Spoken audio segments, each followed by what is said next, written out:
All right, it is 1:03, Brian. You think we're ready to get started? Yeah, we can get started. All right, I Okay, will I hope turn it over to everybody you. sees the screen. If they don't, just let us know in the question section or the chat. And again, as Colleen mentioned, I would strongly encourage anyone to throw your questions out there as we go. It always works better as we go because you might bring up something that we might not be thinking about. It might be something that's important to you, important to others. So just keep that in mind. And I want to let everybody know that, we did this back in November. And now what I'm going to discuss is pretty close to that, but there are some updates. So this is a little different than the first time. So without further ado, okay, the agenda. Who are we? I'm going to go into your data sharing, using the MiRealSource system, some points of interest or difference, integrated products, collaboration center. Now, some of this stuff that I am going to talk about, Colleen is actually going to do in the live demo, so I might just fly through that. So previously, we didn't do a live demo. I just kind of went through this. So I'd like to save a lot of time for Colleen to kind of go through a live demonstration part so that if anyone has any questions, or I believe it's a lot easier to understand how to use it or do anything based on actually a demonstration rather than my slides. So the demos always work better, at least in my opinion. Okay, who are we? Now, we're a broker-owned MLS. We've been around for over 100 years. We do require a realtor status to be a member. We do offer various methods of data sharing. We've been doing data sharing, I want to say, for 20 years. So we've had that in place in some way, shape, or form over the last couple of decades. And we are a RESO charter member. Now, RESO stands for Real Estate Standards Organization. Now, this is a NAR-created organization that tries to establish standards in real estate. And the whole point of that is so that if you, as a broker or an agent or an appraiser, need to purchase a product that's out there, this makes it much more plug and play. It actually expands the available options that are out there because we would be offering up this standardized API that these third parties can just simply plug and play. We currently vendor 9 MLSs. Now, what that means is we host sales services to associations that are out there. So we offer this service to 9 of them. And what they get a part of this is the advantage of a discounted rate being under our larger numbers, but also they still retain their autonomy and they continue to get their revenues. So that's why they decided to come on board with us. And you're actually going to see a lot of those associations involved in your data sharing. And again, we've been successfully data sharing for over 15 years. Now, I mentioned 20 because we had data shares that had come and gone, but we have consecutively done data sharing successfully for 15 years. Okay, so here are here's the footprint for the Northern Great Lakes Realtors. So you can see you have Aspire North, Central Michigan, and Northeastern Michigan boards that are within the current Nglr Paragon platform. Now, when you use the single sign-on into MiRealSource, this is what you get today.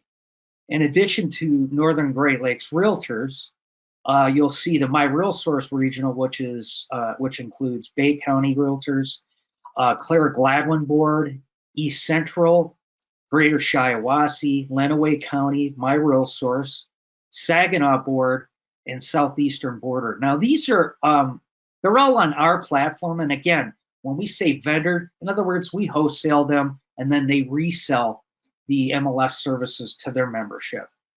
Also, what we've introduced from the last time is RealCom. So you'll see that in the lighter blue. And you'll see there's a lot of overlap, but the one thing that I want to continue to stress is the fact that a lot of agents sometimes and brokers, they'll say, hey, you know what, I don't do work down there in southeastern Michigan. Well, as you can see, those blue dots come way up into your neck of the woods. There is overlap. And with today's market, I believe any broker or agent is going to take a listing anywhere. So we see listings from northern Great Lakes down into Macomb County. So that's just outside of Detroit. So this is a reciprocal effort on both sides. And this really is proof of concept that data sharing is working. Now, this was back in 2020. Now, I haven't done anything recently. The pandemic really has caused some differences in the inventory, so that's something to bear in mind. But as you can see, this is proof of concept. Data sharing is working, and you can see it occurs all across the state. Hey, Brian, can I interrupt you with a really good question? Yes. So Matt had a question. Can an agent access any of these listings that they're seeing in the MLS? You mean these listings? Yep, the listings, when they're going in, can they access, are they going to be given access to these listings if they wanted to show them? Absolutely. Absolutely. And I will get to that later, and that comes to showing time. But and I'll get into full cooperation and compensation, because this is a true data share that you have with these listings. It's not password exchange where there is no offer of cooperation. There is no offer of compensation or anything like that. Those are extended in these data shares, and I'll get to that shortly, and how you actually get access to these. So how this works is what's called a single sign-on. It means you sign in to the Nglr system, Paragon, and you'll see a link at the top, and I'll show you that shortly, but you'll see you have access to all these different MLSs by logging into MiRealSource. And this is how you get to it. If you go into resources in your Paragon system, you'll see MiRealSource data share. You click on that, and then you're in the MiRealSource system. Now, and you will have full access to all of these listings that I'm showing you right here. So this is available in the MiRealSource Paragon. So the only way for you to see these listings is to actually go into the MiRealSource Paragon under resources. Now, can you show these? Yes. Under the rules of this data share, you don't need to contact the listing broker to inquire about any cooperation or compensation being offered. It's there. It's part of the data sharing. Now, a lot will do that anyway, just because it's out of their neighborhood, or it might be a different MLS. Again, it's that same level of cooperation that you have between Aspire North, Central Michigan, and Northeastern Michigan boards. So that is extended to everything in the data share.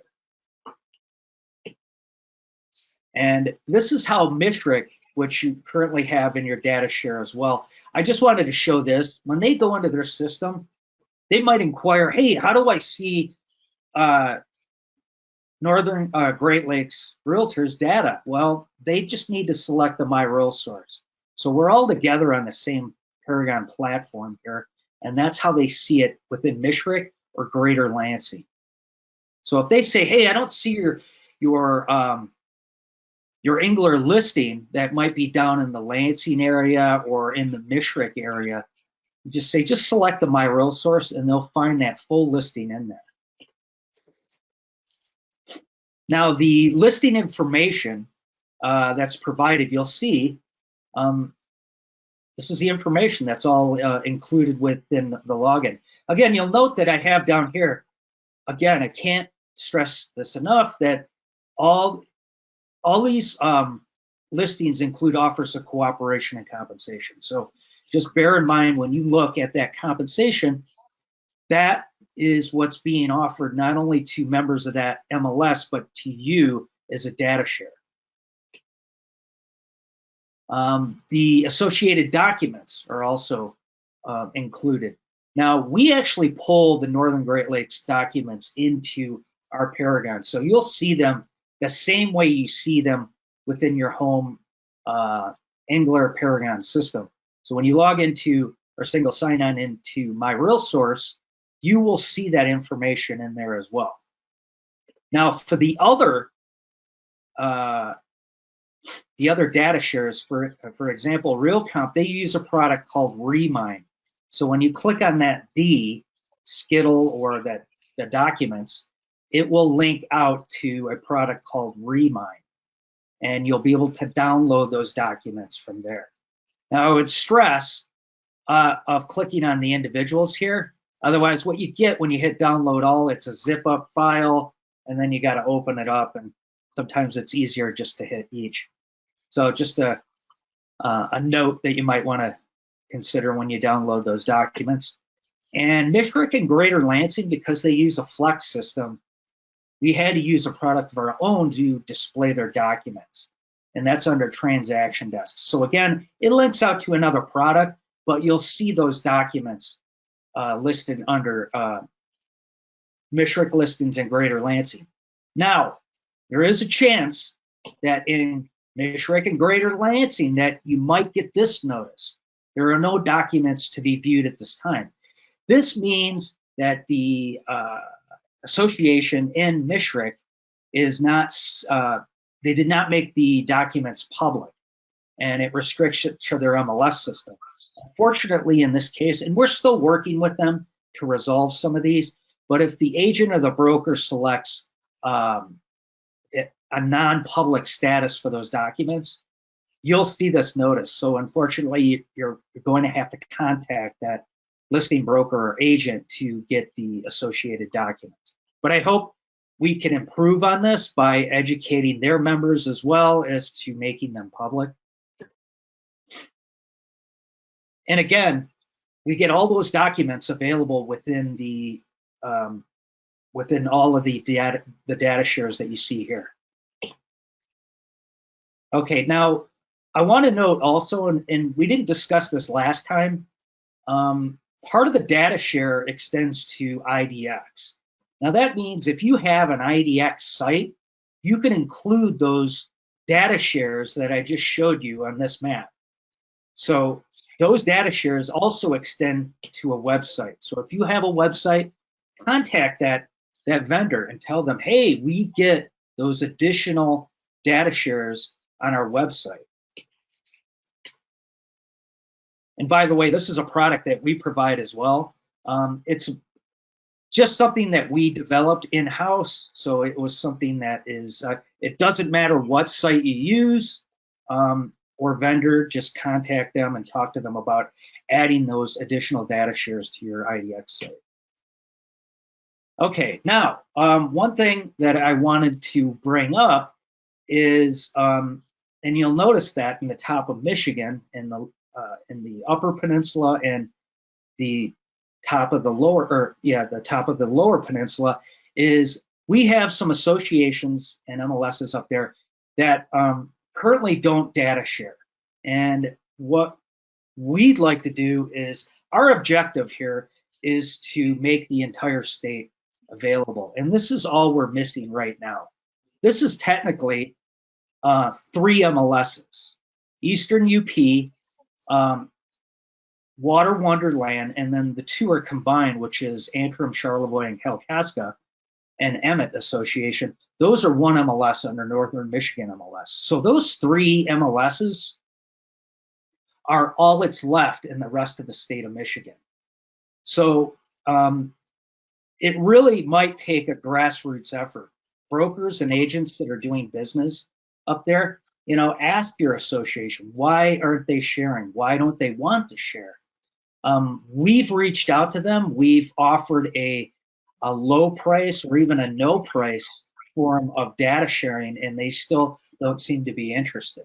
So for us to ask is one thing, but for you to ask, especially if you're doing business up there, you know, why aren't you sharing? Why aren't you offering this as a benefit for your members? Boy, that was good timing, because we're getting a lot of great questions. So thank you, everybody. One of the questions that just came in was, is there a plan to data share with Charlevoix County? And so that was perfect timing, like 2 seconds earlier. Yeah, it's, you know, it's not a technical problem. It's, unfortunately, it's a political problem. So, I mean, we have designed our form of data sharing to make it available to anybody. It's just a matter of yes or no. Do you want a data share or not? The economics really is not the problem. So we've solved this economically, and technically it seems to be a political point. So again, you know, sometimes these data shares need a grassroots movement. People that are or brokers and agents that are doing business up there, again, I can't stress enough, reach out to those associations and ask them why.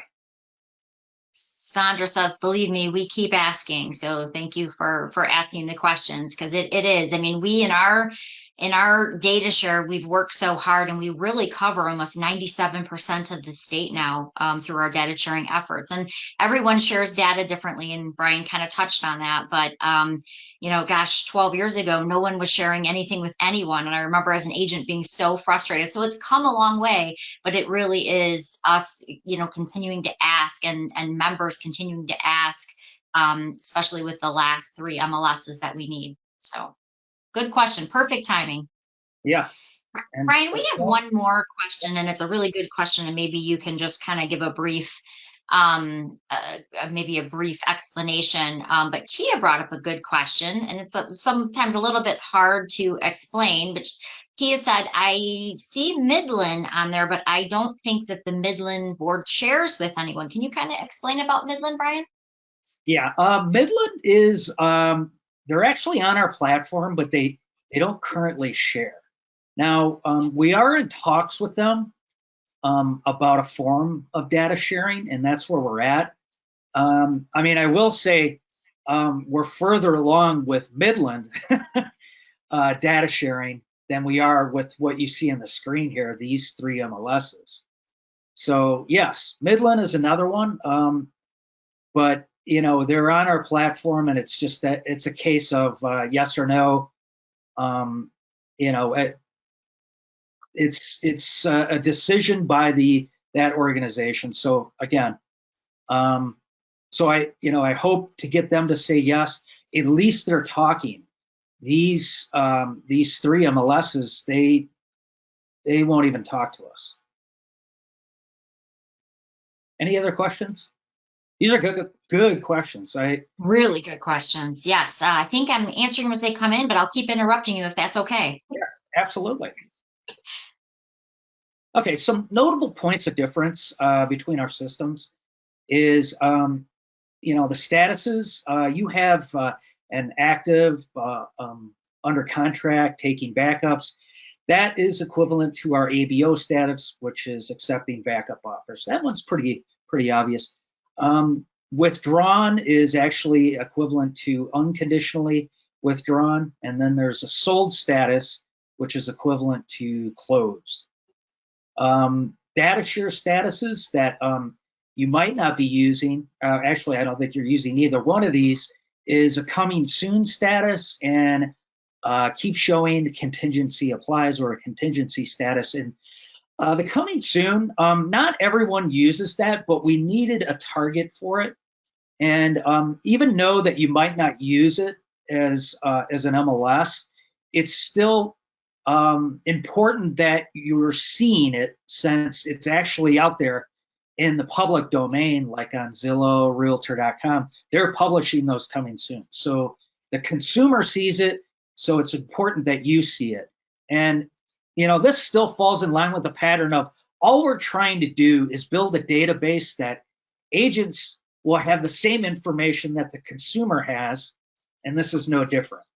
So that includes data shares, that includes statuses that you might not currently use, like coming soon or contingent status, but it's definitely important for that to be available in your search and your prospecting.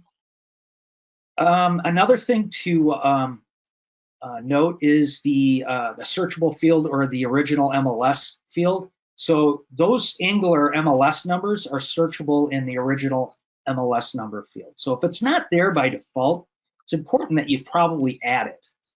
And you could do that under the quick search or any search for that matter by clicking on that sprocket in Paragon and adding the original MLS number. And Colleen's going to go into some of this stuff, but you'll see on the reports, we publish everything. You'll see the originating MLS, the original MLS number. And here's something I really want to stress also is these location identifiers. Now, I consider these some of the most important things about a listing. And the reason is this is how a listing is found. These location identifiers, almost every prospect or search will have one of these involved in it, if not more. So it's important that these are accurately identified. So we did our best mapping that data, but if you see something that is incorrect, whether it be on your listing or anybody's listing, hit that corrections button. That helps me improve the quality of the data. And you'll see, look at your own listings, verify the accuracy of your listings. And you can actually do that by, clicking, like I said, the corrections button. But remember, you can actually look at your inventory, just like in your home MLS system. You can find your inventory in here in the MiRealSource Paragon. So search inventory. That will bring up your listings. Just look at your listings. If there's something wrong, just hit that corrections button. I see that. I see anything that you report. So that'll tell me if something needs to be corrected, if it's a systemic issue, a mapping issue, or something, anything. That helps me improve the quality of the data. And power search, Colleen will go into this.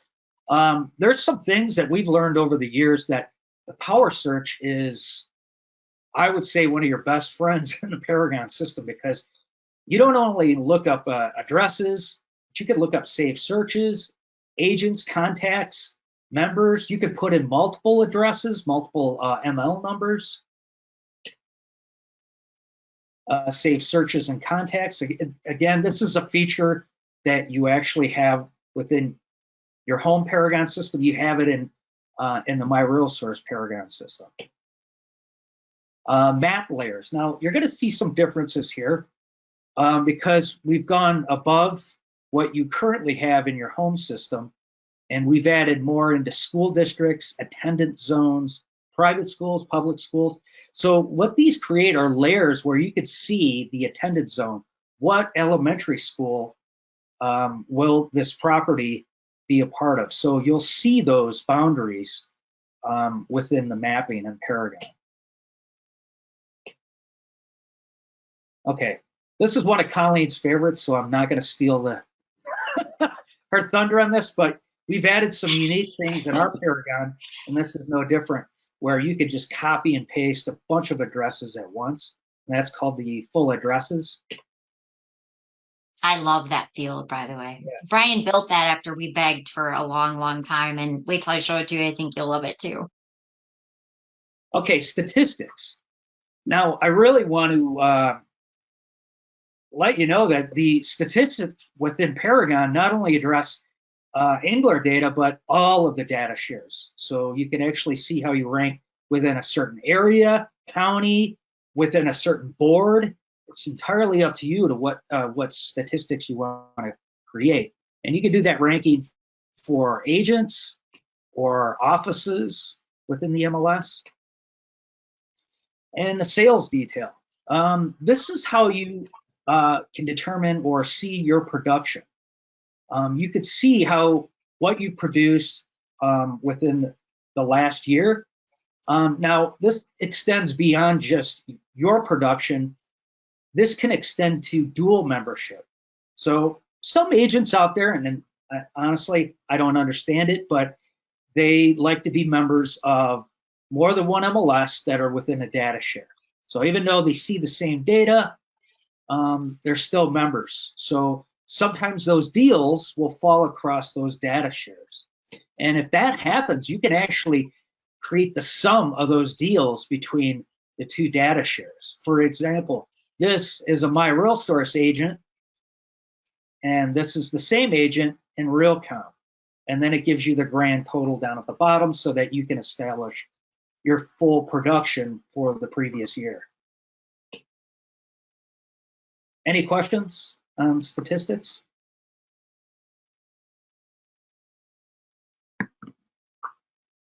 I don't think so. I think we've got a lot of really good questions coming in, but I don't see any on stats. So.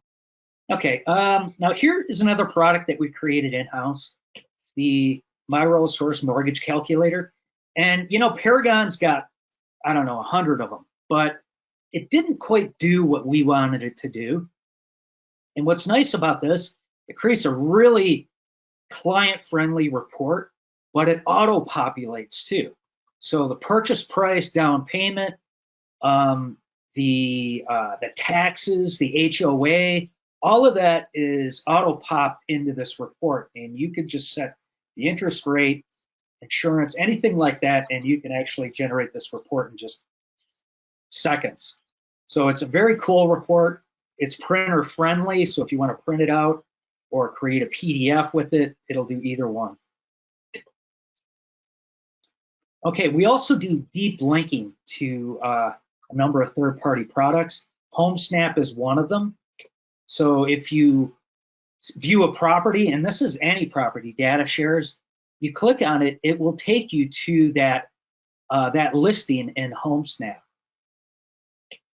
And the same goes with RPR. So if you click on that, it will take you to the RPR report. And Collaboration Center, I'm not going to go through this too much, but you know, this really, this portal has really improved over the years to where it's a must use over just the old-fashioned email. This allows the client to organize all of their properties, all of the results, in the way they see fit. And you can see it as the agent. So, plus it offers. I'm going to touch on that today, so we'll get a little sample of it too. Okay, Paragon Connect. I know you have that in your other Paragon. This is no different. You can access it within Paragon Pro. That's what they call the one that we're currently using. And then the mobile version is Paragon Connect. And you can get to that either on mobile or on desktop. And I'm not going to go into this too much, but this is something that I kind of throw out there just to see if there's any interest, because some agents out there, they love to do their customized reports. So what I throw out there is, remember, Paragon has this full suite of tools that are customizable. And sometimes that's a good thing, and sometimes that's a bad thing. But the good thing is you can make any report that you want. And you don't have to start from scratch. You can take any report that's in the system, and if you want to alter it, you can do that as well. So if you didn't know it, you can actually do this right under your preferences. You'll see agent views. If you're a broker or you're a secretary in the office, you can actually create office views. So it's entirely up to you. You can make as many as you want. And it just takes a little bit of work, but you can really make them do anything you want, make them appear any way you want. You can make brochures.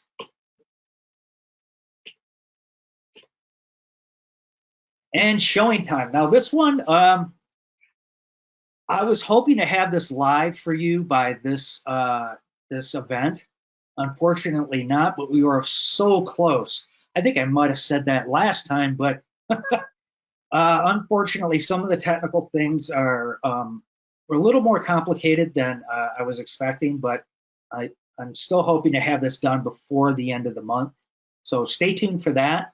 Once this is live, you won't have to go back into your own showing time in the Nglr system to schedule showings, which is what you have to do today. So if you want to schedule a showing on it, unfortunately, you got to go back into your Nglr system, click on that showing time link, and then you can put in the address, and you could schedule the showing on those data share listings. What I'm trying to build is that link, that same link will go to your current showing time account. So it won't be a new account, it will be the same one that you use within the Nglr system. So all of your information will be there. It will just connect between these two systems. Our Paragon and your Paragon will connect to the same showing time.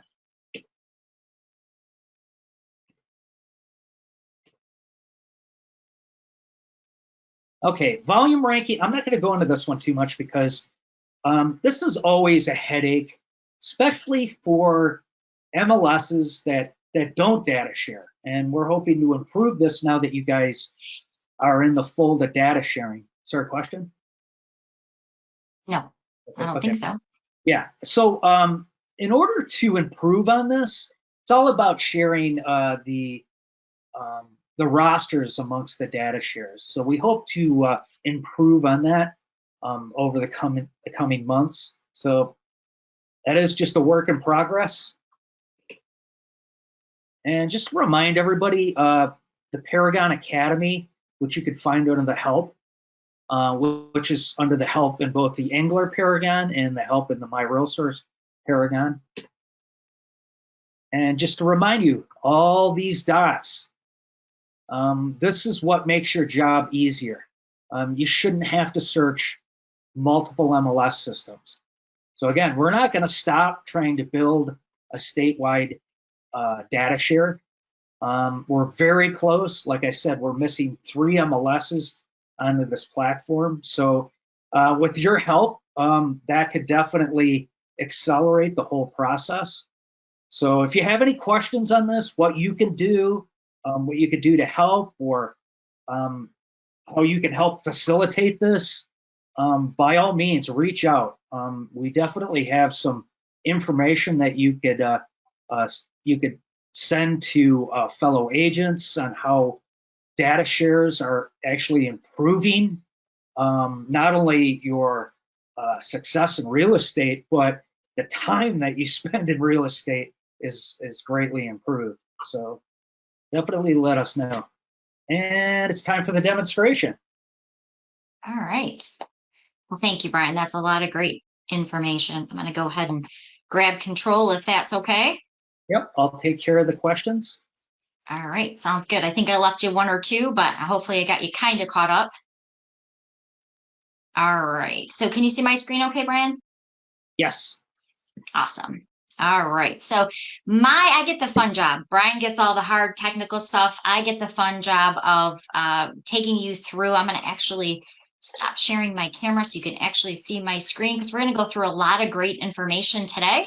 But really, my goal right now is to take you through some time-saving tips and techniques that will help you search faster, show you more searching options. As an agent myself of 23 years now, when I'm on the phone with someone calling to find information on a property, the last thing I want to do is have to put in a lot of information. I want to be able to find it faster than they can find it on IDX sites and other sites that they're looking at. So let me show you a couple quick tips.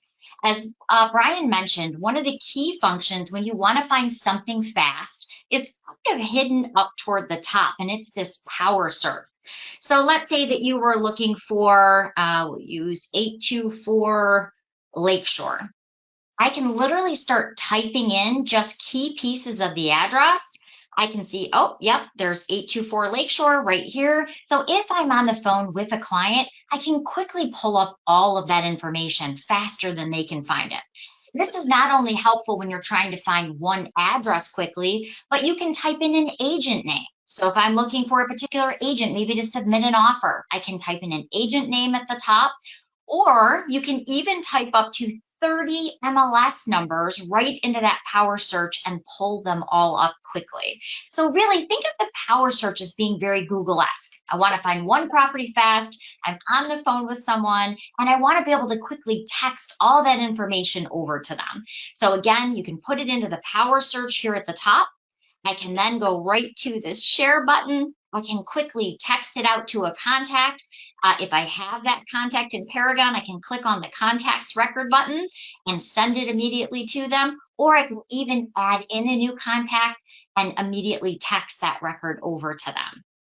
As Brian mentioned, one of the things that we do here is on our staff and our training staff, we have employed agents. So Brian, who's kind of, I call him our technical wizard, he's built a lot of things that we say, hey, Brian, we want it to work like this because this is what an agent would actually use. So you're going to find a lot of great integration that Brian has built on requests and things that have come into our tech support, like the full addresses field that we were mentioning a few moments ago. So I'm going to show you some of those tips and those fields that really make searching in Paragon much easier. So one of the things you may notice on my home screen, it looks a little bit different on my home screen, simply because where I'm at, our brokers control that center section, but the side panels and the panels that we're going to spend our time in today, those can be customized. So when I first logged into Paragon, let me show you what it looked like. My quick search was over here to the left. Well, I'm right-handed and I have a little OCD, so I like everything kind of lined up in a certain order. So having my quick search over here on the right just made a little more sense to me. Quick search can be customized. Matter of fact, most everything in Paragon can be customized, and that's the beauty of the Paragon system. In many other MLSs, and when I started 22 years ago, I had to join 3 MLSs. I had to pay 3 MLS fees, nothing talked to each other. It was such a pain. I get fined for closing a listing over here and I'd forget to close it over here. And that's really why data sharing is so important, because now everything talks to each other. And why should you have to learn 3 different MLS systems and belong to 3 different MLSs? It really didn't make sense. So now, because you're licensed in the entire state, you should be able to pull property records really anywhere in the state. And so that's what Brian has worked so hard over these last 12 years to build into data sharing, to give you all of the listings in your home MLS database so that you can quickly and easily find them. And that's really the beauty of Paragon. You can also customize the order of the fields and what fields are important to your business. So let me show you one that we built that I love. So kind of a quick recap. Here at the top is a great power search. And if you're looking for one property, or you're looking for a few MLS numbers, or you're looking for an agent record, that's a great way to search. But what if you're on the phone with a buyer who just found 10 houses on Zillow, right? We need something that is going to help us find it faster than they can find it, pull it up, and be able to send it over to them. So I'll tell you, I kid you not, back in the old day, I would literally pull up the properties, write down the MLS numbers, right? Because I want to send them all after our call. And what a pain. What if I told you that there was one field that you could type up to 30 addresses in, or copy and paste? Let's say your buyer sent you an email with 30 addresses. You can simply copy and paste those addresses into one field, return all the results very quickly, and then send them over to your buyer, or even schedule appointments on them. Well, that's what I'm going to show you next. That's called the full address field. Now I've added the full address field to my quick search. I've also added it to my detailed search. Let me show you how it works, and then I'm going to take you on a tour of how you can add that to your searches if you'd like to use that. So let's say that a buyer called you and said, hey, I am looking for that property on 824 Lakeshore. Tried to grab a few listings this morning, but I'm also looking for a property on 123 Main Street. And I'm also looking for a property on 123 Cherry Street, whatever it happens to be. You can simply keep typing up to 30 addresses in that one field. All I'm doing is hitting enter after the addresses so that I can keep filling out more and more addresses. Let's say I'm looking for 356 West Street, whatever it happens to be. I'm just typing that in, hitting enter, and again, you can throw up to 30 addresses in that field. But then when Brian was building this, I said, well, Brian, we needed to do some other things too. Like, what if it's Lakeshore Drive or Lakeshore Boulevard or Court? Well, what Brian did is he placed basically a hidden asterisk behind that word shore. So even if it's a boulevard, even if it's a court or a lake or whatever it happens to be, it is going to pull that property record up. So whether it's a drive or a court, no matter how they spelled it, it will continue to pull that up. But then there are always those buyers who are sitting in front of homes. Let's say they're on Gratiot, but they don't know if it's northbound Gratiot or southbound Gratiot. So here's a little tip. If you type in 123 and then asterisk before the street name, we'll call this Main Street, it will literally find a directional before Main. So if you're not sure if it's southbound Main or northbound Main, you can even use that asterisk to ensure that you're pulling up the directional before that street.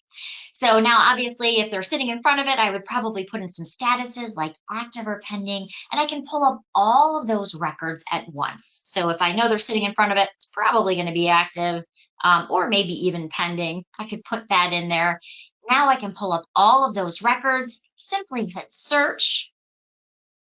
Now we can discuss those properties on the phone. And of course, when I'm ready to send them all over to him after our conversation, I can check them all off, hit that share button, and I can send those out. Much more efficient than trying to hear the address, write it down, now go back after the call, re-enter all of that information. This allows you to put, again, up to 30 addresses in at one time, pull everything up, have a conversation, and immediately send them via email or maybe text them out. Most buyers are on their phones, let's face it, today. So this is a quick and easy way to do that. I am a huge fan of using the power search at the top. Again, if you're trying to find one property fast, this is a great way to do it. If you are looking for multiple homes quickly, maybe again, you've got a buyer that called you on the phone, this quick search is another great option. So, but a lot of times I'll talk to agents and they'll say, well, the quick search, I got to always scroll all the way to the bottom. Actually, you don't. Here's one of the cool things about Paragon is you can customize it to work best for you. Or let's say that you've gone into Paragon and you don't have this full addresses field. And you're like, oh, that lady with the fuzzy hair, she says that's pretty cool. I want to give it a try. You want to go in and you want to customize your quick search so that the fields are in the order you like for your business, or maybe there's a field you want to add that's not there currently. All you're going to do is you're going to go up to the gear in your quick search, which is called Edit Widget. Kind of looks like a little gear over here to the right. I apologize, your GoToWebinar box may be covering it, but if you kind of minimize your GoToWebinar box, you should see that little gear over to the right.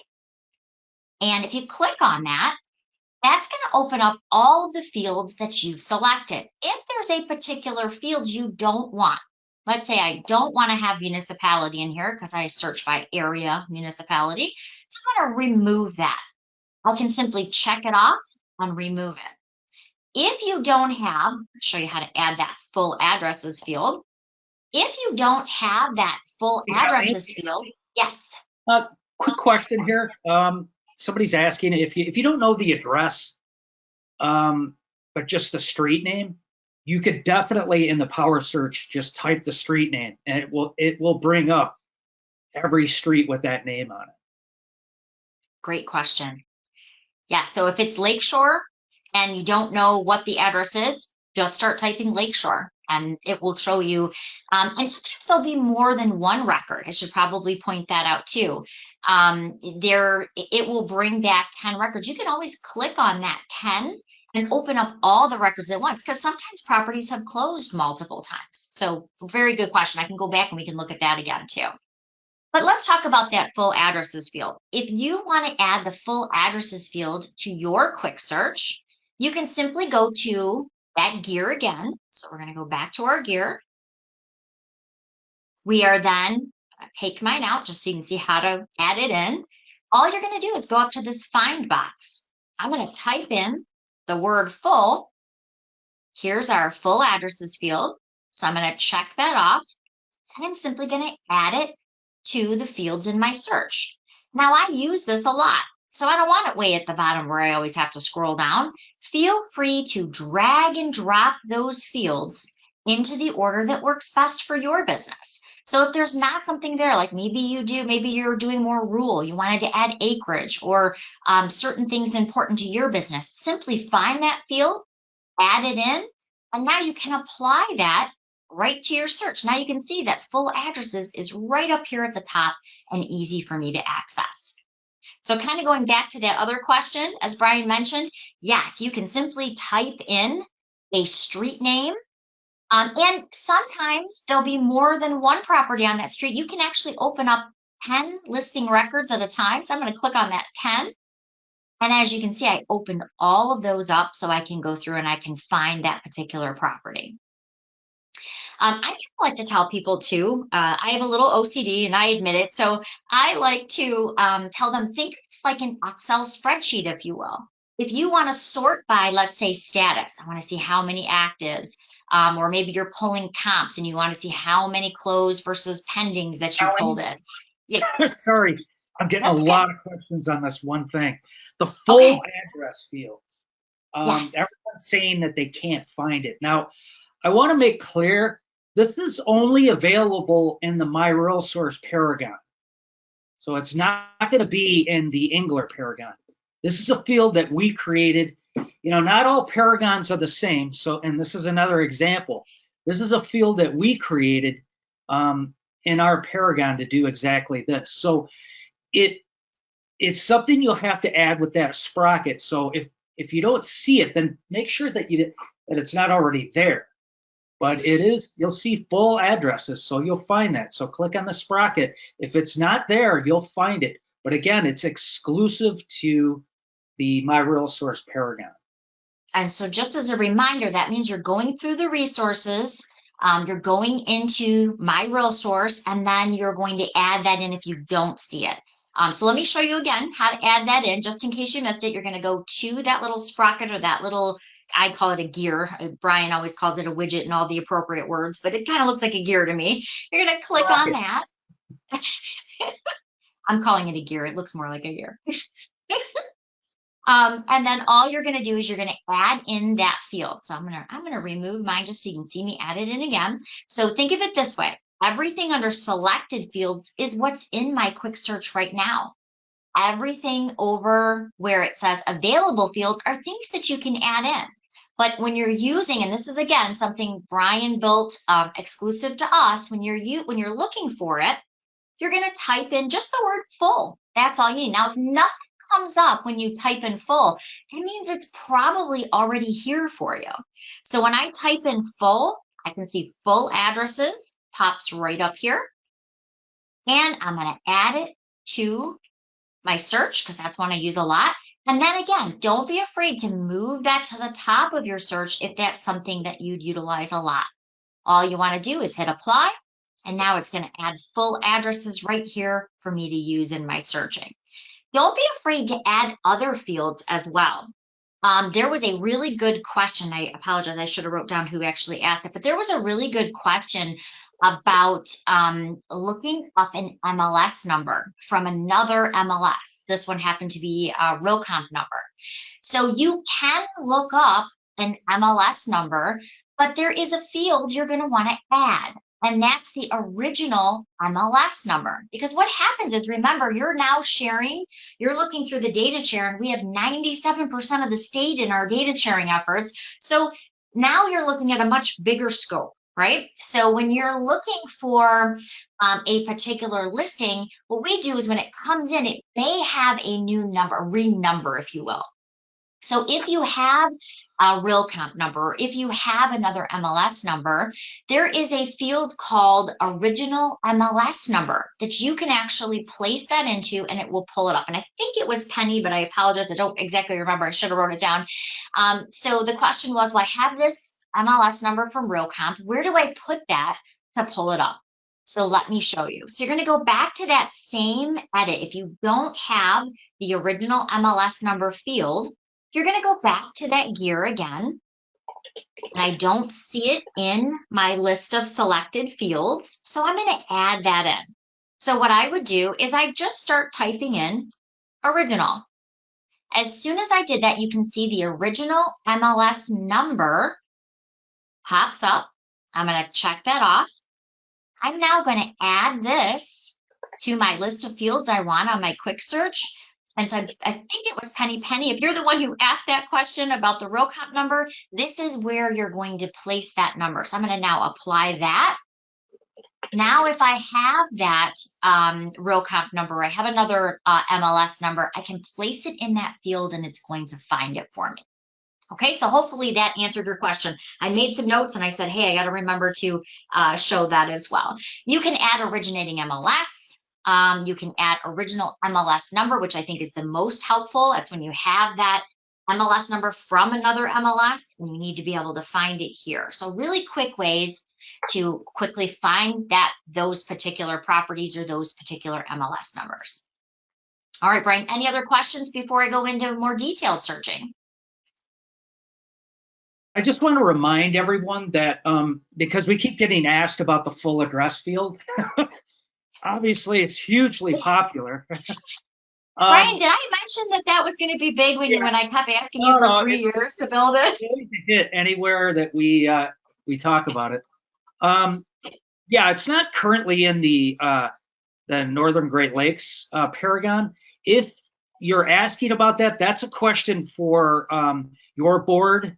Ask them about adding it. This was something that I had to put some time into developing this piece. So just ask your board. If they need help with that, then they can reach out to me. And the one other question, and I'll review these later before we end. Go under help. If you have any questions, just short topics, go under help. And this is in MiRealSource Paragon. We have all kinds of videos under our YouTube channel.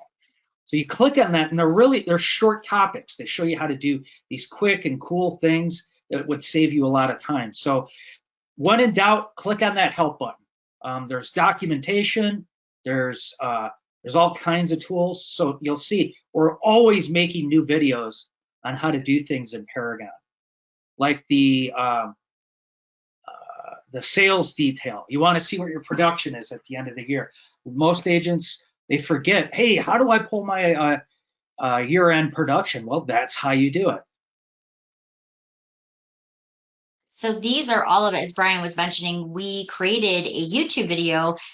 You will have basically a playlist that says the Northern Great Lakes Realtors.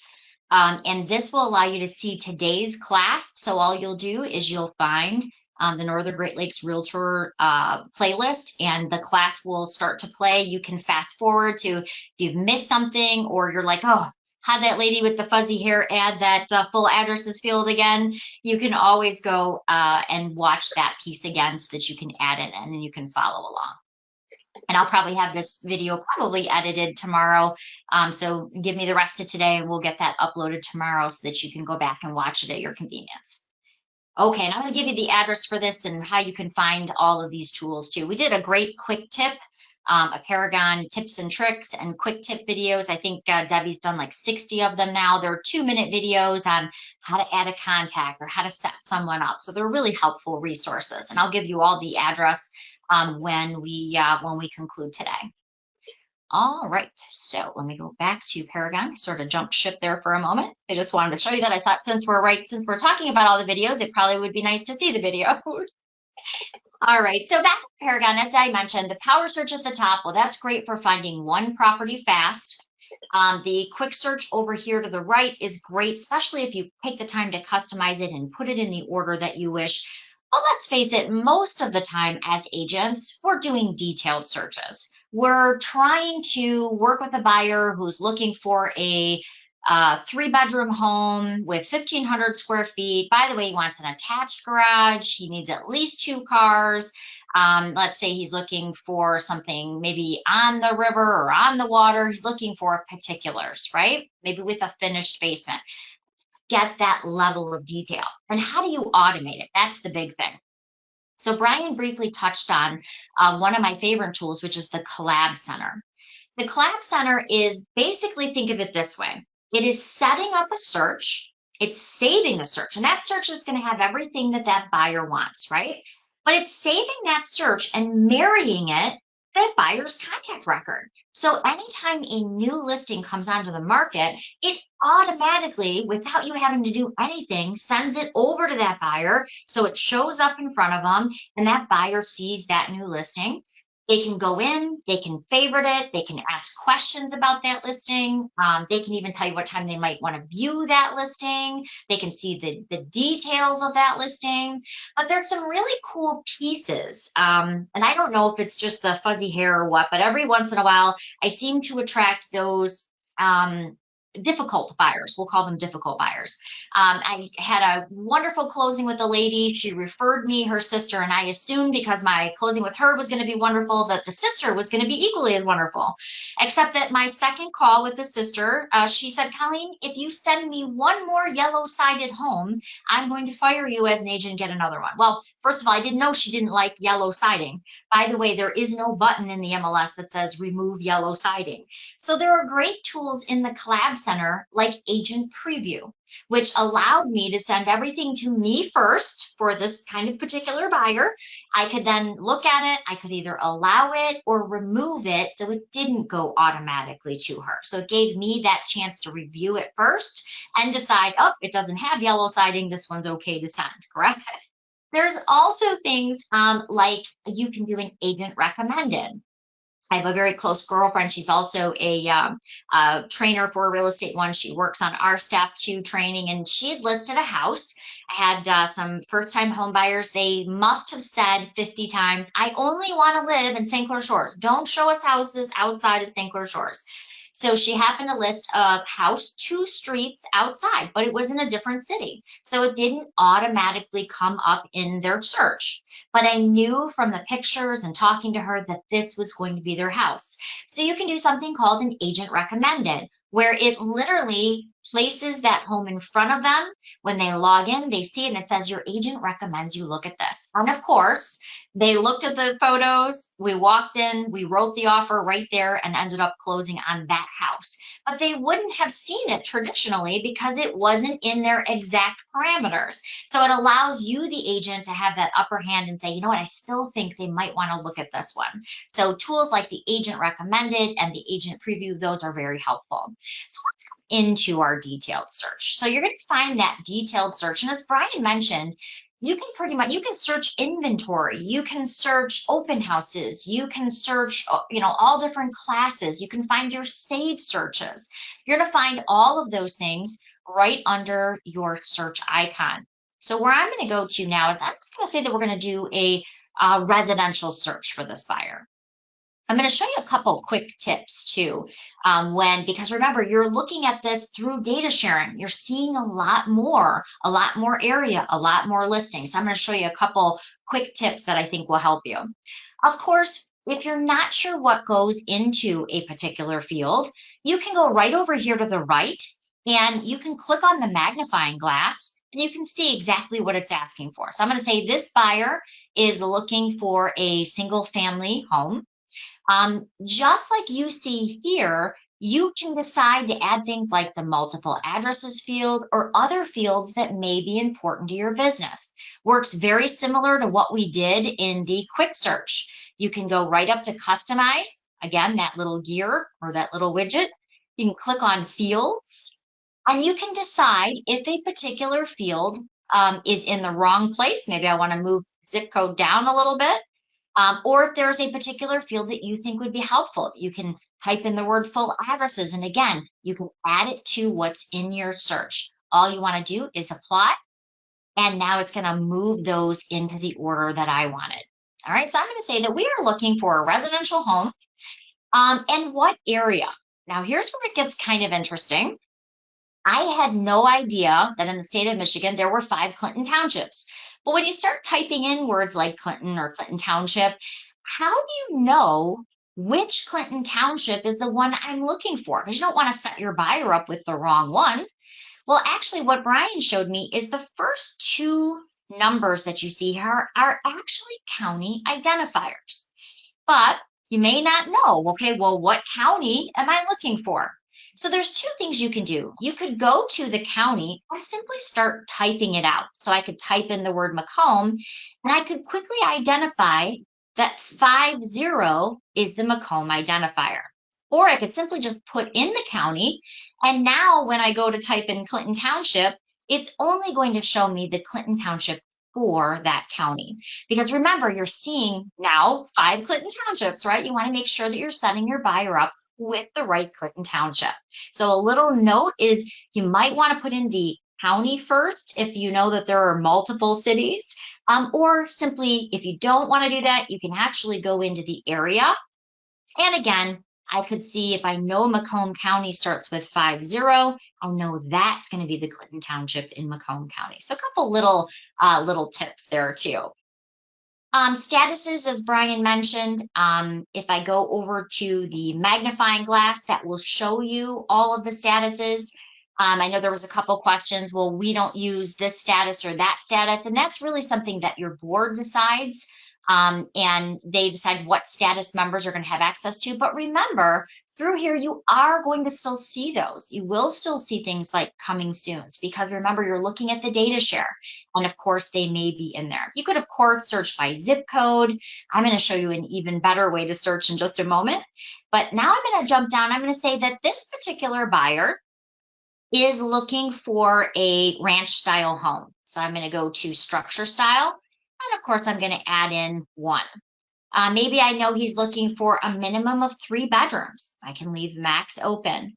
Maybe I know he's looking for 2 bathrooms. I can add those things in here. Is he looking for something built on a basement? Yes, no. I'm going to even scroll down a little further. Maybe he's looking for a 2-car garage. Yes, he wants to have a garage. And maybe he's looking for a minimum of 2 cars. You can put that in there as well. Things like square footage, don't be afraid to rearrange these again so that they fall into the order that you're looking for. Now, in this case, I am looking for active properties, but of course, if you were looking, maybe pulling comps, you could type in closed or pending. If you are pulling comps, a thing to remember too is I'm not a huge fan of the calendars in Paragon. I like the simple drop downs in the date range. So let's say I'm looking for comps only for the last 6 months back. I can quickly find that without having to click through the calendars too. So a couple little helpful tips there. All right, so what about the extra level of detail? This is where you have that buyer, and we're going to use Bob, since I talked to him about a week ago. So let's say Bob is working with a buyer, and that buyer says, Bob, I only want to see ranches with finished basements. Well, that's that extra level of detail, which you're going to find in features. And now if Bob just doesn't add that feature, well, this poor buyer is going to look at a bunch of houses he really doesn't want to see, right? Because they've got unfinished basements. So how do you add that extra level of detail? And that comes into the features category. So features work like this. There is must have, must not have, and must have at least one of these items to make it over to my buyer. So let's kind of break them down one at a time. Let's say, again, Bob's buyer says, you know, we must have a finished or partially finished basement. Well, I can simply start typing that in. And now things that have a finished or partially finished basement are going to be the only things that are going to that particular buyer. Have a very nice lady who I just closed on her house over in Lenox Township. Unfortunately, it's a pass or fail septic ordinance in Macomb County, and where she is, although she was going through a divorce at the time, and her husband said it was a new septic field, turns out it wasn't. It was 17 years old and leaking like a sieve. Unfortunately, right before closing, she found out she was going to have a completely new raised engineered septic field in the amount of $17,000. So when we started looking for houses, you know what the very first thing she said was, don't show me one thing on a septic field. So if I wanted to say, okay, anything on a septic, I don't want to go to her, then this is a good example of what I could do. I could hit septic, must not have a septic field in order to go to that particular buyer. Then there's must have one or more. Maybe you have a buyer who says, I either need a very large oversized lot, or a pole barn, because I have a workshop or maybe I want to build a pole barn, must have at least one of those items to go over to that buyer. But let's face it, we don't know every single feature because Brian has done a great job of including everything under the sun in the feature category. So here's what I recommend. If you scroll over to the right where you have this magnifying glass and you click on it, it's going to open up a breakdown of all the different features that are available. So if this buyer needs a finished basement, they don't want to see anything without a finished basement, I can go to basement type and say must have finished basement. There's a few I want to show you. Maybe you have a buyer who has particular financing needs. Maybe he can only be approved for an FHA 203K loan, or maybe he's looking for something on a land contract. You can go right to financial terms and you can actually specify, okay, I'm looking for something that the seller would consider land contract terms. So a lot of different things that you can do. Up by you, you've got all those beautiful lakes. Maybe there's a particular water feature that your buyer is looking for. Maybe he wants to be on an all sports lake or have beach access, or maybe looking for lake frontage or river frontage, or maybe waterfront in general. So you can actually choose from the water features exactly what that buyer is looking for. And you don't have to limit it. You can say it must have at least one of these. Either he wants canal frontage or river frontage. As long as it's got one of those, then that buyer would consider it. So don't be afraid to use those features. All right, so a couple other things I wanted to show you here so now we've got our criteria in. So you can see we've still got lots of listings because we haven't put in the most important thing in real estate, right? Location, location, location. If your buyer is considering a bunch of different areas, maybe they like north of a particular area, you can actually use the map search to be a little more exact. So instead of just saying, I want all the cities, you can say, they want to live in a particular area of that city. So let's take a look at that. So I'm going to go up to the area here, and I could start typing in different cities. Let's say they're considering Clinton Township. Maybe they're considering Sterling Heights. I can go ahead and start typing them in, as you see here. But a little key is that sometimes searching by map for the buyer is easier, or maybe you have a buyer who likes everything in a particular area except for. So let me kind of show you what I mean.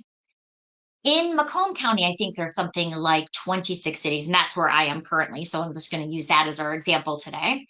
But let's say that there are just 2 or 3 cities in Macomb County that my buyer doesn't want to see. Well, I do not want to have to go in and type 26 cities. Would you agree? That would be kind of just a big pain in the neck. So what I would want to do is where it says area, there is a magnifying glass over to the right. Now, I'm going to be honest, I did not know you could do this early on, and I use this all the time as an agent. I love it. So let me show it to you. When you click on that magnifying glass to the right, there's a little cheat. Remember that when we were looking for the county of Macomb, I'm going to use mine again just because it's handy. I know that that started with a 50. Okay, so what I want to do is I want to type in that 50 and begins with. What I just did is I changed to all of the cities in Macomb County. There happens to be 26. Okay, so I'm going to say that my buyer says, you know what? I want to see everything in Macomb County, but I don't like Centerline and I don't like Lenox. Instead of typing in 24 cities and exclude, just in minusing those 2, I can actually apply all of those and deselect those 2 with 2 clicks. You can see that makes a whole lot more sense, right? So again, if you have an area, let me just show you how we did that again. If you wanted to add a large area, maybe a whole county, but there was a certain city or 2 cities you didn't want to add, we'll use, let's use Genesee here. So Genesee County starts with a 25. Okay, so let's say that that particular buyer, he wanted to see everything in Genesee County except maybe Flint and Flint Township. Instead of going in and adding those 30 names of the city, well, I can simply go again to that magnifying glass. I can say, I got my 25 here. I'm going to change to begins with. And now I see everything in Flint, everything in Genesee County. I'm going to look for I'm going to check them all off, and I'm going to look for my Flint and Flint Township. Those are just the two cities I could think of quickly. And I want to add all the other cities in that county. You see how much easier that is than listing city after city? It's just a way easier way to cover a large area. All right, so I'm going to take those out because now I want to show you the map searching.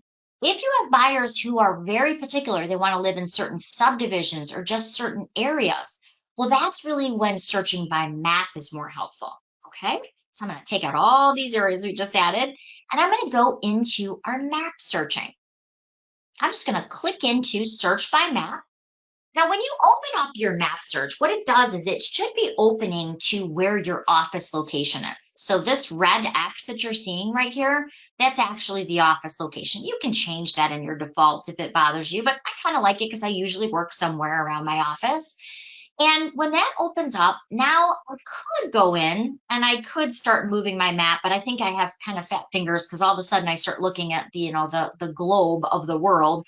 So for me, it's a little easier to put either a city, or if you're trying to find comps, I like to put in an address right in this field. So let's say you were trying to find comps maybe for a CMA appointment.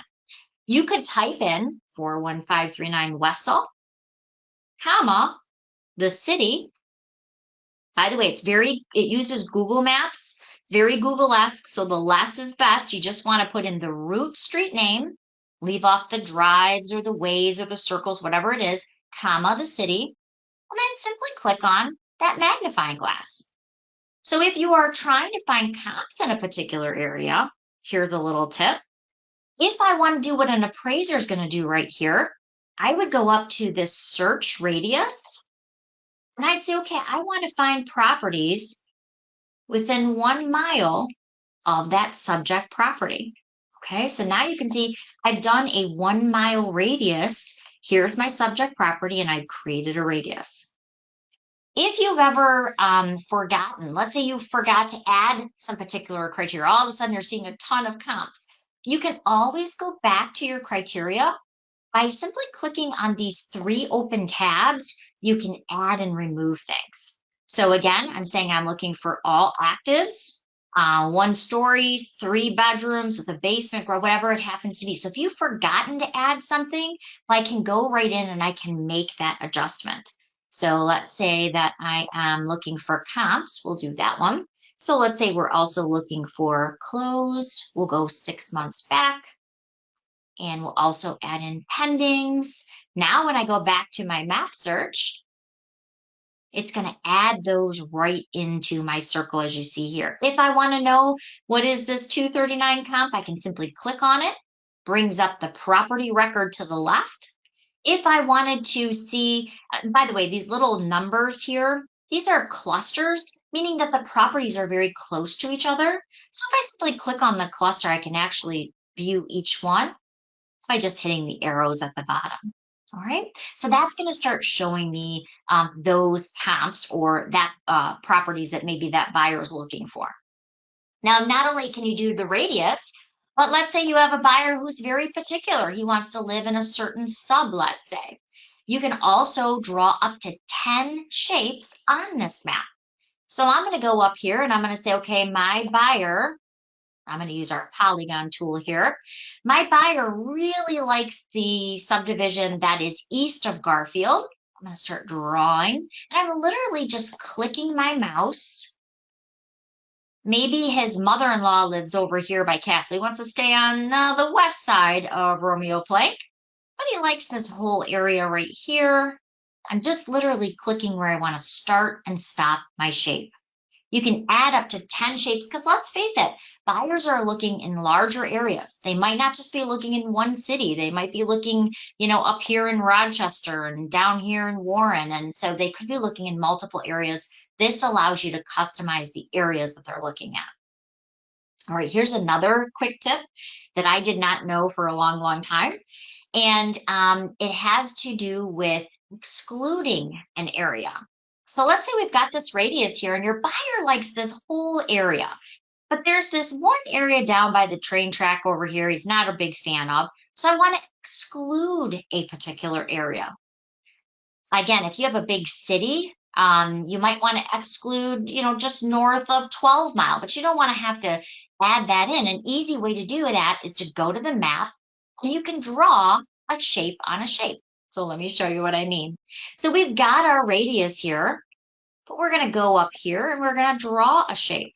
So I'm going to use our Paragon again, and I'm going to say that I want to exclude this from the area my buyer may want. Now you're probably thinking, well, lady with the fuzzy hair, didn't you just draw a shape on a shape? One more last step. You're going to go right to this edit, and you're going to change it from include to exclude. What you'll notice is now my buyer's not going to get anything in that excluded area. Maybe you also want to take a quick view. I'm going to pull that off just to kind of give you a better view here. Maybe you'd like to take a view of maybe the neighborhood that you're going to show a particular buyer. I know we've all seen this little yellow man on so many different applications, but did you know you can grab that little yellow Google man over here and you can literally place him in front of a home, maybe a home that you're going to show or maybe a home that you're going to list, and you literally can walk down the street. You can see the properties to the left. You can see the properties to the right. If you put in an address, it will even flag a property where it is on the map. So if I'm going to list this home tonight and I kind of want to see what it looks like, see what the neighbor to the left looks like, neighbor to the right, see what the homes look like in that area, I can actually do that little yellow Google man over on the right, and I can walk the entire neighborhood. Your clients can do this too. They can do this in the collab center. When I'm ready to return to my map, I simply hit this exit, and I'm going to be back at that map. So again, don't be afraid to use that little Google man if you want to tour a neighborhood before going on a listing appointment, or maybe you're going to show a house tonight and you kind of want to see it ahead of time. You can use that little yellow Google man and set them anywhere on your map, and that will allow you to walk that neighborhood. This lady seems to be playing with her dog. It'll allow you to, you can see there's a little park in this particular neighborhood. So it allows you to actually walk through and see that neighborhood without having to get in the car and spend, and we know how high gas is right now. So it sort of eliminates that for you. All right. So next, once we've got our shape, and there's a few things you can do when you're on this map too, that I know Brian asked me to point out. One is looking at floodplains. For a long time, we needed a way, if you had a buyer that says, you know what, I don't want to pay flood insurance, and you wanted to see if it's in a floodplain, you can actually go to these 3 stacks of paper right up here on the top. It's the map layers. If you click on that, let's add in floodplain. So I'm going to check off the floodplain, and what you can see is it brings up this uses the FEMA records, by the way, but it brings up an area. Now, I do tell my buyers, this is not meant to be a survey or an elevation cert. This is just kind of a visual eye that this is homes that we possibly may need flood insurance. And of course, this would be a question we would want to ask that lender. But it does give you kind of a bird's eye view of where you may want to inquire if they're going to need flood insurance. A lot of times you'll have buyers who will say things like, you know what, I don't want to live, right on top of my neighbor. I'm looking for a subdivision maybe with larger lots. So you could go back to that same map layer, add in parcel lines. So now the thing with parcel lines is you do sort of have to move in and out. Want to make sure that you can see them, but you can even click on a non-listed parcel. It's going to show you that over here to the right. I can now zoom in on that parcel and I can even see the lot lines. So not only do I get a visual picture over here, but I can actually see how big the lot is. All right, so hopefully that helps. Brian, we probably have a lot of questions. I know I'm covering a lot of ground fast. Is there any questions you want to jump in with? No, I'm just answering some things. They're just, some basic things about, save searches. One thing I wanted to mention, or I just mentioned to this question is somebody asked if it was automatically saved or what happens to that. And the answer is yes, because there's a last search that saves the last 15 searches that you've done. And that works in each of the classes under search and the quick search. So you can see it gives you all the criteria. And if you click on it, it will run that search.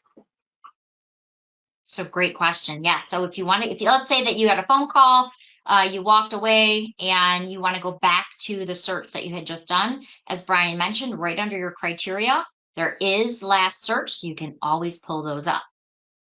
Yeah, now, and that stays there. So if you log out, log back in, that stays there.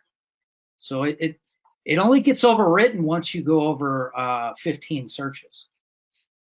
Then so really good questions. All right, so the Collab Center, let's talk about that. So we've got our criteria. Hopefully you picked up a couple quick things that will help and aid in your searching. So of course, now we've got our criteria in, we've got our map search. I now hit run search. I've got my 31 results. As I mentioned, when you get your results, think of that too as you can filter them very quickly by hitting status. I can keep my closed with my closed, my pending with my pending. If I select active, same thing. You can also move these columns around. I had a nice lady, every single time she was doing this, a CMA, she would go over here to the right and she would have to find price per square foot. I said, you could actually grab a particular column and move it over. As Brian and I showed you too, I've been doing this 23 years, so a lot of agents in my area I certainly know, and some of them I love showing their houses. Other closings have been kind of a trial. So I usually like to show the ones that I've had great experiences with first. So sometimes even things like adding agent names, you can add those in. Again, don't be afraid to customize it and add in fields that are going to assist you. The key, though, is, as I mentioned, now we want to save the criteria. We want to now use something called the Collab Center. So what I'm going to do is I want to show you, just for the sake of time, I want to show you what the Collab Center looks like. And I want to show you a great new feature that Brian mentioned is coming to you that I think you're going to love. So I want to show you that real quick. The cool thing about the Collab Center is you can see what your clients have favorited, and everything is viewable for the agent under your contacts. So let's actually take a look at what the client sees in Collab Center, and then let me show you what's up and coming with your ShowingTime Carts. So as I can see, I have a client right here, this Jonathan DeWitt. Let's take a look at what the Collab Center looks like.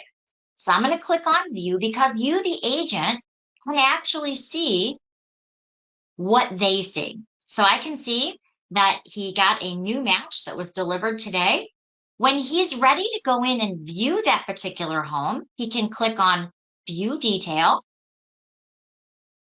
Remember, we've set up our search so that the buyer is getting this automatically. He can see all of the details. He could ask a question, which is emailed to you. If he favorites this house, which he can do by simply clicking on the heart that you see here, if he favorites it, it's emailed to me as the agent. But the last thing I want to have to do is if he favorites a bunch of them, is call him and say, hey, when are you and Mrs. Schmagegi going to be available to take a look at this home? No, I just want him to actually add the time and date he's available, and then I can actually schedule the showing from what's emailed to me. So they can even put the time and date in. Of course, they can do things like walk down the street with that Google view that I showed you just a moment ago. They can play with the mortgage payment calculators to see what a practical payment would be for them. They can see things like the Associated Docs, seller's disclosures, and lead-based paint. But let me show you why this benefits you as the agent. So, of course, they can see all of this, and that's great. But what happens after they favorite these homes? Well, on the agent side, remember, I can see when they got their last notification. I can see when they last logged in. I can see when I added them. But I can see right here that Jonathan has 7 homes he's going to want to see.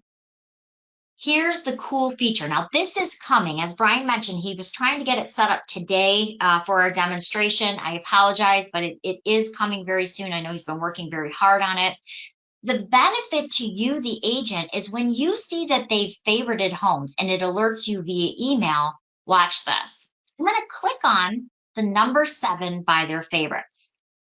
This is going to drop all 7 of those houses into allowing me to show these, and I can drop them into a ShowingTime cart. I don't know if you've ever used the ShowingTime carts, but they are one of my absolute favorites. So I'm going to say we want to see these properties. I'm going to select them all because he favorited them. Here is your easy button. Now it's not here yet, and I apologize. We're trying to get it set up again for today, but this will be here shortly. We will send out an announcement. But you're going to click on this, kind of looks like a plug, and it says Actions. And we're going to click on ShowingTime. ShowingTime is now going to take you in so that you can go in and configure a ShowingTime cart. Now, the cool thing about the ShowingTime carts is, thankfully, it's smarter on gas than I am. So I'm going to click, I want to add these to my ShowingTime cart. I'm going to say I want to show these properties on Friday. I can even put in a buyer's name, or if I'm working with a buyer previously, I can say I want to add these to a ShowingTime cart for Barry Buyer. Next up, now this is my favorite part, is it's going to immediately show you what's a go and show and what's going to require an appointment. Now, here's where it gets cool. If your buyer just called you and said, hey, on my lunch, let's get together and see these properties. Well, I probably want to start with a go and show. So I probably want to move that to the top because I know immediately I'm going to get that lockbox. We're not going to be standing on the porch waiting for an appointment that needs to be confirmed. If I scroll down, though, you can see it dropped them in a really weird order. It dropped them in the order that I selected in the MLS. But that's not a logical driving order. I'd be driving all over, right?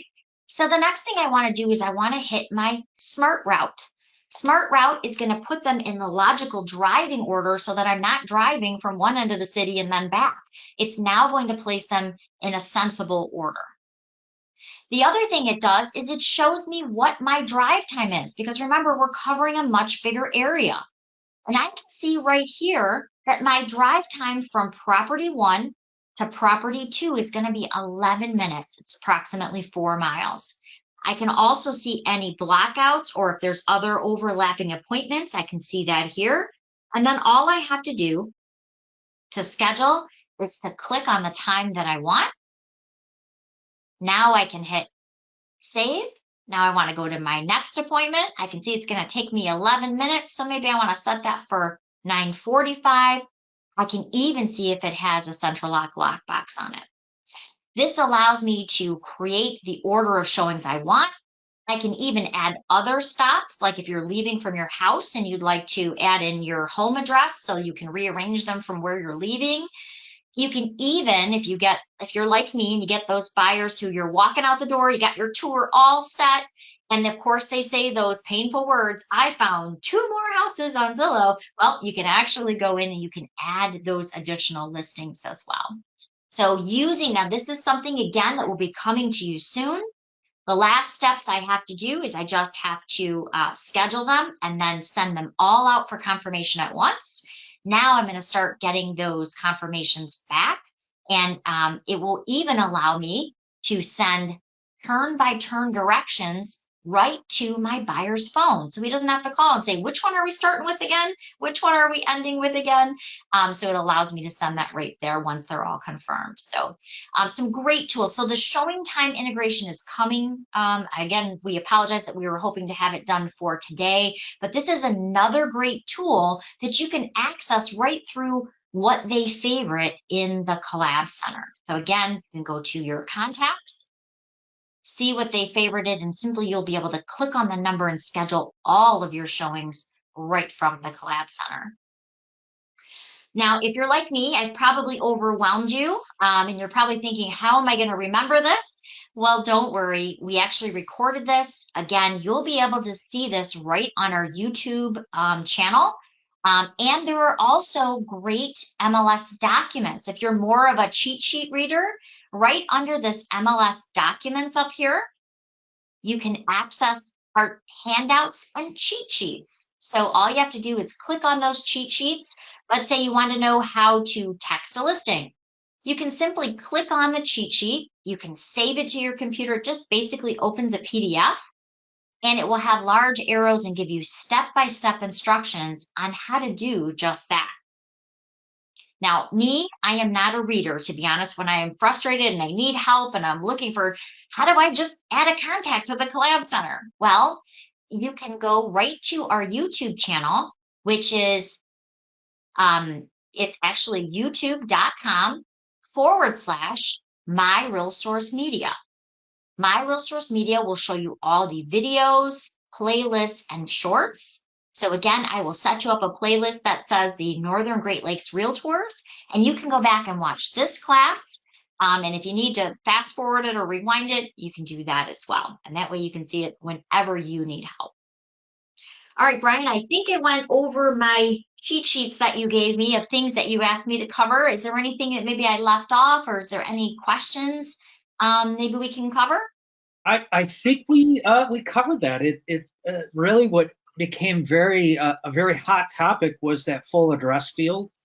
And I just want to remind everyone that can be added in the MiRealSource, but talk to your board about having it added to the Nglr system, and take advantage of the helpful videos. You know, they're there to make things easy. They're a nice bite-sized portion, so they've been very popular, so I would definitely take advantage of that. And if at any point you have questions, you can definitely reach out. Reach out to your board. They can reach out to us, and we can answer your questions. Great. Well, I hope that helped.